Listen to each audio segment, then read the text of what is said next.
48支隊擠進26世界杯，比哪届都多。可小組赛一踢完就得回家16支。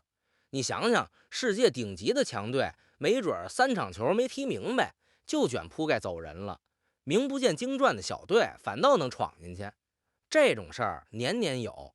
小組賽到底咋分組、咋算分、咋出线？這套規則看着簡單，門道可不少。今天老馬不趕時間，掰開了揉碎了，給你從頭唠到尾，保你聽完自己都能給別人講。先把最核心的一句話撂這兒：每支隊先踢3場，贏1場攒3分，分攒夠了排進前頭，就能往下一輪走。剩下的全是圍着這句話展開的。先說咋分的，48支队分成12個小組，一組4支，從 A 組一直排到 L 組，正好12個組。你就把它当成開學分班，一個班4個同學，全校12個班。你被分到哪個班，就跟班裡另外仨同學打交道，別的班暫時跟你沒關係。在自己這組裡，4支隊你踢我，我踢你，挨個全碰一遍。你得分別跟另外仨各踢1場。這麼一算，每支隊小組賽就踢3場，不多不少。為啥不多踢幾場？踢不過來唄。48支队12個組，整屆世界杯加一塊得踢104場球，30多天連軸轉，再多踢球員腿都得跑細了。所以你記住，小組賽每支队就3场，3场定生死。這就是為啥每一場都金貴。那這3場分咋算呢？特簡單，贏1場拿3分。踢平了，2隊各得1分，輸了0分，啥也撈不着。這分啊，就跟攒錢一個道理，贏得多，兜裡就厚；老是平局，那是溫吞水，攒的嘛，淨輸球都比臉都乾淨。3場踢完，誰分多，誰排前頭。這兒有個事兒，你可能不知道，贏1場給3分，這規矩也不是另找有的。早些年贏1場只給2分，為啥後來改了？就因為給2分，那會兒好多隊踢得賊保守，反正贏了也才比平局多1分，那我冒啥險啊？穩穩當當踢個平就得了。結果比賽一個比一個悶，淨是0比0、1比1，看的人直打瞌睡。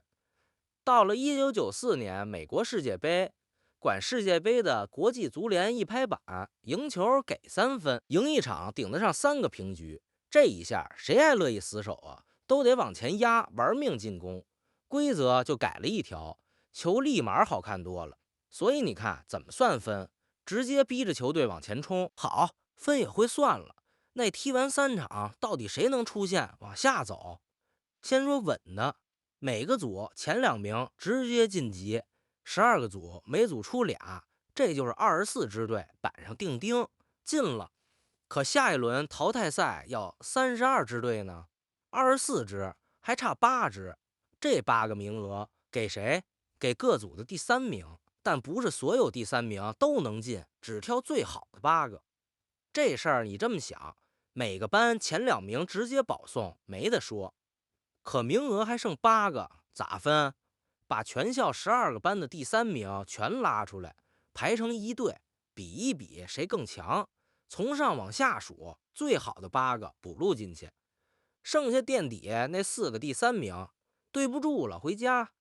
就跟高考補錄差不多，正榜你沒夠着，可你這分數在落榜的裡頭還算高的，沒準就被撿漏錄進去了。那這12個第3名咋排誰強誰弱？先看誰分多，都一樣多的。再看净勝球，再不行還有別的講究，這些咱下一段專門唠。這裡頭就帶出一個讓人抓心挠肝的事兒，你這組先踢完了，你是第3名，攒了4分，你能不能出線？這會兒還說不準，為啥？別的組還沒踢完呢，萬一後頭好幾個組的第3名分都比你高，把你擠到8名開外，你照樣得回家。所以經常出現這麼個畫面，一支隊小組賽踢完了，行李都收拾好了，人卻走不了，得守在電視機前眼巴巴看別的組踢，算計自己那4分到底夠不夠，能不能卡進前8，那滋味賊煎熬。最後多說一句，這套撈第3名的玩法不是這屆才發明的，早在1986到94年那幾屆世界杯24支队的時候就這麼幹過。歐洲杯這些年也一直這麼用，老辦法了，你不用覺得新鮮。剛才老說分一樣多，再往下比，到底咋比？這是最繞的一塊，老馬給你一條一條捋清楚。俩隊甚至仨隊分數完全一樣，咋分高低？規則定死了個順序，一項比不出來就往下順一項。第一項净勝球，啥叫净勝球？你进的球減去你丟的球，剩下那個數。打個比方，你3場進了5個，丟了倆，净勝球就是正3。隔壁那隊进3丟3，净勝球是0，那你就排他前头。說白了就是看不起這3场是賺了還是賠了，賺的多的占便宜。净勝球還一樣，那比第二項誰進的球總數多，同樣是賺的不多，可你場面火爆，进球多，那也算你有功，排你前面。這一條其實還是在鼓勵大家別死守，多進球。俩都一樣，比第3項你俩直接交手那場誰贏了，這叫相互戰績。道理也直白，別的不論，咱俩單挑那场你贏了，這回就你排前頭，服不服？那要是連交手那场都踢平了呢？接着往下比第4項公平竞赛分，這名字文縐縐的，說人話就是比誰紀律好，誰犯規少。咋比？數紅黃牌，吃一張黃牌扣點分，紅牌扣得更狠，誰牌少誰乾淨誰占便宜。這一條聽着像湊數的，可他真決定過生死。2018年俄羅斯世界杯 H 組，日本和塞內加爾俩队踢到最後分數一樣，净勝球一樣，进球數也一樣，连他俩直接交手这场都是2-2平的。你說邪门不邪门？全頂上了。最後咋分的？数牌。日本那届特別守規矩，吃的黄牌比塞內加爾少了2張，就這2張黄牌，日本出线，塞內加爾回家。那是世界杯歷史上頭一回，靠誰更乾淨決定誰走誰留。那萬一連牌都一樣多呢？所有這些全打平，那就沒招了，只能抽籤，真就跟抓鬮一樣，把名字擱帽子裡，伸手抽一個，抽着誰走。你可能覺得這也太兒戏了，可這一條真用過。1996年意大利世界杯，愛爾蘭和荷蘭俩隊分數、净勝球、进球權一模一樣，連交手那場也是平的，最後真就靠抽籤排的名次。不過你放心，那是上個世紀的事兒了，進了21世紀，世界杯還從來沒真抽到過籤。規則擱那兒就為防那麼個萬一。這兒還得說個你平時不留意可賊關鍵的設計，每個組最後一輪的2場球是同一時間開哨一起踢的。為啥非得一起踢？這背後有段不光彩的舊事。1982年西班牙世界杯，西德對奧地利，這俩队踢之前就把賬算明白了，只要西德贏個1-0，俩隊就能手拉手一塊出線，把同組的阿爾及利亞擠回家。結果那場球，西德開場10分鐘進了1個，然後呢，俩隊就在場上你倒給我，我倒給你，來回遛彎，剩下80多分鐘基本不進攻了，擺明了是商量好的。看台上球迷氣得直罵，阿爾及利亞更是啞巴吃黃連，這事兒太難看，國際足聯臉上也掛不吃荒。